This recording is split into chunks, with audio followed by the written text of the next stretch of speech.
Not everyone likes every zero waste swap, so today we're going to talk about the zero waste swaps that I hate. Hello everyone, it's Emma and welcome back to my channel where I talk about all sorts of things zero waste, focusing on free, easy, and fun ways to live low waste and practical ways to be an activist. And today we're going to talk about how not every zero waste swap works for every person. So if I talk about a zero waste swap that I hate, that you love, please don't take it personally because you probably hate some zero waste swaps that I love. This is also part 3. I know I've done one before. I might have done 2 before. But regardless, you can check out my first iteration up here. I didn't do it that long ago. It's probably been less than a year, but I have thought of so many other zero waste swaps that I hate since then. So I just want to talk about them. These are also some zero waste habits that I hate.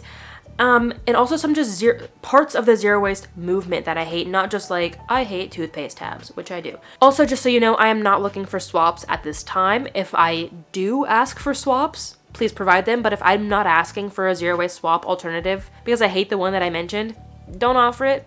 I'm not here for unsolicited advice. And that's because I already have a zero waste swap in place for these swaps that I hate. So maybe that was kind of rude.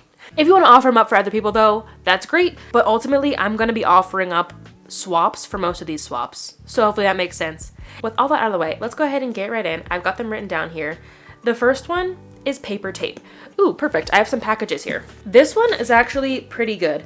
The paper tape that I hate is the ones that has string in it, which I get. Here's one.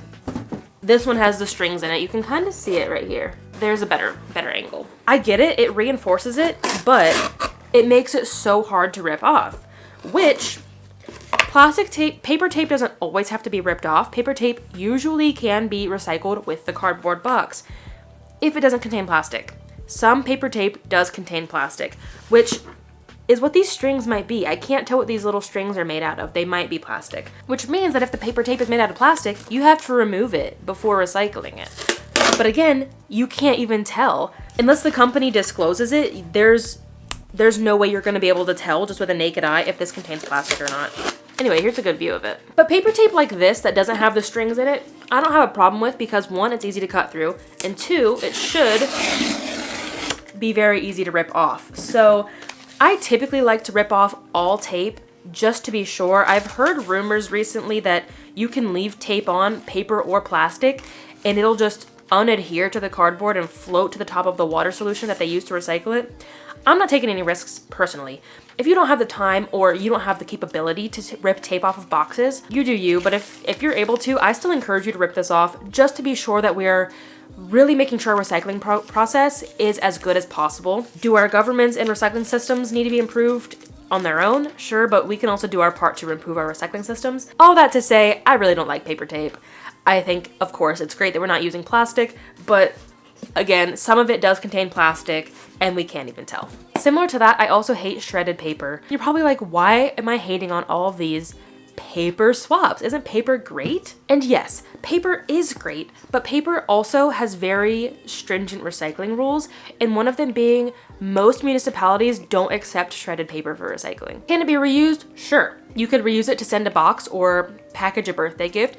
You could reuse it and make your own paper at home. If you want to learn more about that, you can check out this video. And I know so many people, I made a comment about this on Instagram. Here's the video I posted, and so many people were like, wait, I love paper. It's great for my vermicompost. And I'm like, oh my gosh, if I had vermicompost, I would probably like it more. It can be recycled if you put it inside of a paper bag, but how do you keep a paper bag sealed? I don't know. What I like to do is just put a bunch of it inside of a box, put the box closed, and then put that whole box in my recycling so that it can be recycled. But individually, you can't just dump it into your recycling bin. Those pieces are too small and will either just fly away as litter or they will clog the machines. So I'm not really a fan of shredded paper. What I have a lot of boxes here, so this is perfect. What I do like instead is just sheets of paper. That's probably my favorite one. I don't really like bioplastic peanuts or bioplastic bubble wrap. I think it's fine if you have commercial composting, but for the most part, I think paper is the way to go. Almost everybody has a way to reuse or recycle paper. Sheets of paper, not shredded paper. And speaking of that, I also don't like bioplastics. With a big caveat, I think bioplastics are great in that they do create less pollution creating the bioplastic than creating a virgin oil-based plastic, and you can learn more about my thoughts about bioplastic in this video. It almost defeats the purpose to create bioplastics and send them and hype them up just to get to the door of somebody who doesn't have compost. Even if you have backyard compost, you really shouldn't be putting that many bioplastics in there because one, that's just gonna like overtake your compost and it's not going to break down if there's not enough organic matter. And two, not all bioplastics are made from 100% plants, which means you could be putting oil-based plastic in your compost, releasing microplastics. It's a whole thing. Bioplastics really do need to be commercially composted to get the best results. I'm not saying it's impossible. I have composted successfully bioplastics at home, and you can check out those videos linked down below. But in short, most bioplastics are just going to end up in the landfill, which to me kind of defeats the purpose. Of course, we need more commercial composting. This isn't the fault of the consumer or really these brands either, but I'm just going to say I hate them for the sake of this video. Next on the list is laundry sheets. If you somehow missed my video about why laundry sheets are greenwashing, you can check that out up here. It's really unfortunate. This is a product I have used and loved for years and only just recently found out that they contain PVA polyvinyl alcohol, which is plastic. I'm not going to go into it in depth here because I did talk about it for 20 minutes in that video, so you can learn all the facts there. But in short, this is now a zero waste swap that I hate, and I just want to keep putting that message out there that I no longer endorse this product. So if you see any of my old content, just remember that it is old before I knew this. And for everybody asking for swaps, I'm not saying like go back and buy your wasteful Tide and Gain detergents. What I'm saying is find a powdered detergent in paper. Another zero waste swap that I hate is those cheap reusable totes that you can just get at the checkout at the grocery store. They are terribly made. They will just fall apart. I've never bought one of these, I don't think, but all of my totes that I have found have been like secondhand, like I dumpster dove them or at a thrift store or someone gave them to me. And they are definitely these totes, and so many of them have just broken. Either the handles have fallen off and I've sewn them back on, the fabric just starts falling apart. I had one last April when I was doing my Earth Month trash pickup thing. The bag was just disintegrating in my hands. It was terrible. So what I use now is bags from Lotus. They are very well made. They go right in your cart. They're super nice and organized, which I really like. Or I would just opt for something like Canvas, or this bag that I like from Baggu, which is, it combines in itself in a little pack. Very nice to store, very heavy duty, and so forth. Another swap that I really liked for a while until I owned it, which sounds weird, is stainless steel containers. I'm like, oh my gosh, how cool. They don't break, they're easy to transport, they're not plastic. They're great for cold foods, but you can't put microwavable food in there. So I rarely use them because a lot of the food that I take to work for lunches is leftovers that need to be microwaved, and I'm not about to eat like cold chili and cold pasta. Cold pasta wouldn't be too bad, but you get the point. I would just rather use glass or maybe bamboo, something that I can actually microwave and use for all different types of meals. Along those lines, I also hate bamboo straws. Again, another great swap in theory until I owned it, and my first set broke because they were in my backpack. Could I have been more careful? Sure, but like a metal straw is not gonna break. So that was annoying. As well as they hold flavor so well, and that's disgusting. So like if I drank an iced coffee with a bamboo straw and then I wanted to drink a glass of water, that straw would still taste like coffee. So I totally do not recommend these anymore. And at the time when I bought them, it was just because that was the only fat sized straw that I could find, but I now have a metal one, so I don't really like bamboo straws anymore. I also don't like bamboo utensils for the same reason. They are very breakable. They also hold flavors, and they also just get really gross and they're hard to clean, especially on the go. I feel like you can clean a metal fork way easier on the go than a bamboo fork, as well as they're just unnecessary. Just go get a pair of silverware from the thrift store for less than $1. And it's already something that's been created and it's way cheaper. This is something I have never talked about on the channel, I don't think, but this zero waste swap that I hate is DIY toothpaste. I see a lot of people recommending like, oh my gosh, make your own toothpaste. Oh my gosh, make your own deodorant. It's all disgusting. It doesn't work for me. And I feel like by the time you buy all of those ingredients, it's more waste and more money anyway. So I'm just gonna let some scientists figure out how to make zero waste toothpaste and zero waste deodorant. But also this toothpaste, I tried to like make a whole week's challenge. Like I'm gonna try this toothpaste. I'm gonna use it until I like it.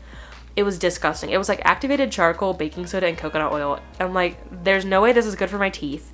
It made an absolute mess in my mouth, in the sink. It tasted disgusting. Oh my gosh. And I'm super sensitive to textures and tastes.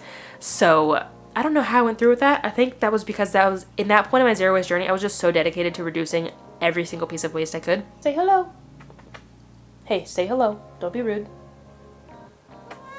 Okay, sorry. Another zero waste swap that I hate personally, I think this is a great swap for people that it works for, is menstrual cups. You can hear my full thoughts in this video if I have any cards left. If not, all the videos above are also down below. But basically what it comes down to is I have a very low cervix, so it doesn't fit my body. It's very uncomfortable. I also find it very hard to use in public, very hard to use while camping. Again, this swap works great for some people, and some people like will die by this swap, but for me, I personally like menstrual discs and period underwear better. This next one, again, I don't necessarily hate. It's just become one of my not so favorite swaps, and that is Swedish dishcloths and compostable sponges. They're great for the first few days or weeks, but eventually they just get disgusting. They feel so yucky in my hands, and like they're still in good condition, so I don't want to compost them that soon. These are compostable dish scrubbers options, by the way. I don't want to compost them too soon because like there's still some use left in them, but they make me hate doing dishes because they feel so gross. So I don't think I use them as long as you should because I don't like the way they feel. But again, I love the concept. I love that this is a compostable option, especially for the sponges because so many people love sponges and don't want to give them up. So I do prefer the sponges a little bit over the Swedish dishcloths. But my absolute favorite is this copper scrubber I have, as well as this wooden and plant-based brush. These are so much nicer texture-wise. They don't get as gross. The only downside is the copper can't be recycled if it's gross, and the wooden dish brush will take forever to actually compost, so they're not as great in that aspect, but they're my personal faves. This next one I have talked about. I made a short about it. I will leave it linked down below, and that is this D-pillar brush, and it works really, really great on certain fabrics, and that's why I don't really like it, because if I wanted to get cat hair off of this sweater, even this shirt maybe, it would pull the fabric. I like to use it on my couch. It pulls the fabric. It works really well on fleece, on things like sweatpants, polyester, really, and stuff that has a really, really tight stitch. Like my sweatpants have a really tight stitch, but this sweater is obviously a very loose stitch, and it would just pull the crap out of it. So while this is great, it's a low-waist lint roller option, it doesn't work that well on every fabric. I did find a swap. Someone mentioned it to me on Amazon. I haven't tried to find it in any other source. I have yet to try it. I think I want to try it because this girl sheds really, really badly, and my sweatpants basically look gray. Again, this isn't a swap that I like hate, but like it's just not as great as I thought it was when I first got it. Oh, look at you though. She's being so cute. I'll put a photo up of her. OMG, look at that beautiful eye. You're so pretty. Okay, here's a zero waste habit that I hate. I hate making coffee at home. I'm not good at it. I know it's a science, and I'm just not committed to learning that science. I also have a French press, which I have heard is really, really difficult to get good coffee out of. If you're like not a coffee snob, I should probably get a better way to make coffee, but ultimately, I love coffee. I really do, but I have chronic migraines, so I'm very migraine sensitive, meaning that if I were to subject myself to caffeine addiction, that would just make my migraines even worse if I didn't get that caffeine like at the same time every day. And my schedule's always changing and so forth, so I don't have coffee that often, but when I do, I take my reusable cup to the cafe, but it's like $6, which I don't do a lot because it's expensive. So this is why it's obviously super low waste to use a French press, way more affordable to just make it at home, but I am not good at it. If you have any coffee tips, please leave them down below. I want to be good at making coffee at home.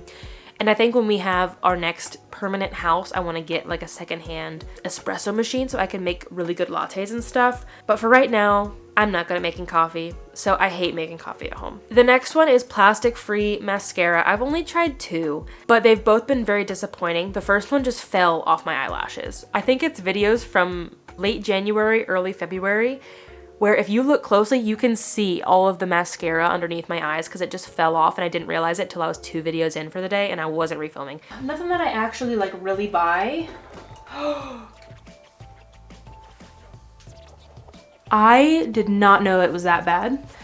I've been trying out a new plastic-free mascara.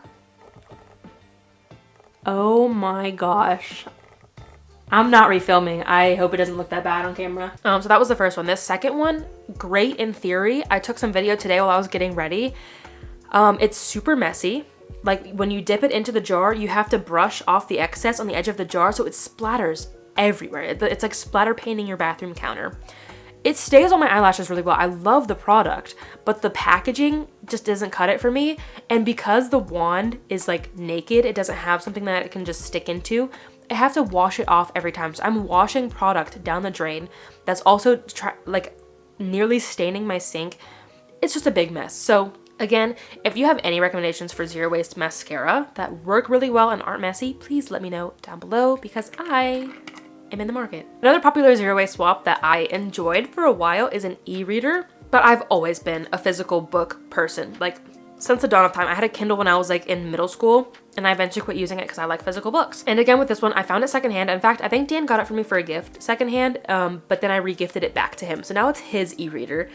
He likes it, and I love it too because it's literally zero waste. But I have since found a solution for physical books. If you're a physical book person like me, of course you got your local library, but if you like to own your books or take your time reading them, because libraries do have a time frame, Thrift Books is the way to go. It's an online zero waste bookstore, secondhand bookstore. Okay, this is probably a hot take. My last zero waste habit that I hate for today is carpooling. Again, I love it in theory. If you carpool like with direct neighbors, we did that when I was in elementary school, like our direct neighbors, they were on our way to school. That worked out really great. Or if you have, like Dan meets up his coworkers at a park and ride, and then they take a shared van up to their work. That makes sense too because you're all meeting at one central location. But I don't have anything like that for my work. So when I try to carpool with work, someone's got to drive out of their way to get me. I got to drive out of my way to get someone else, and so forth. Like it just takes so much longer. If you have that time, great, but I don't have that kind of time. So for now, I hate carpooling. That is all that I have for today. Let me know down below what zero waste swaps and habits you hate down below, and also which ones you love. Do you love any of these that I hate? I guarantee Menstrual cup is probably on there. Some people love that one. I don't know. I think a lot of the other ones are probably pretty unanimous across the board as zero waste swaps people may not necessarily hate, but zero waste swaps that you probably don't like or they're not your favorite. But anyway, let me know your least favorite zero waste swaps down below. Maybe I can make a part 3 or a part 4. Again, I don't really know which one we're on.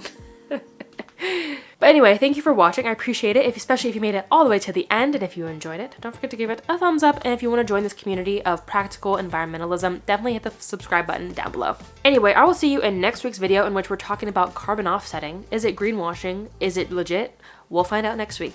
I'll see you then. And until then, remember that your small actions have a big impact in the long run. Bye, guys. Hello, everyone. It's Emma, and welcome back to my channel where I talk about everything zero waste. What is my intro? So we're going to be talking about a lot of sorts of things.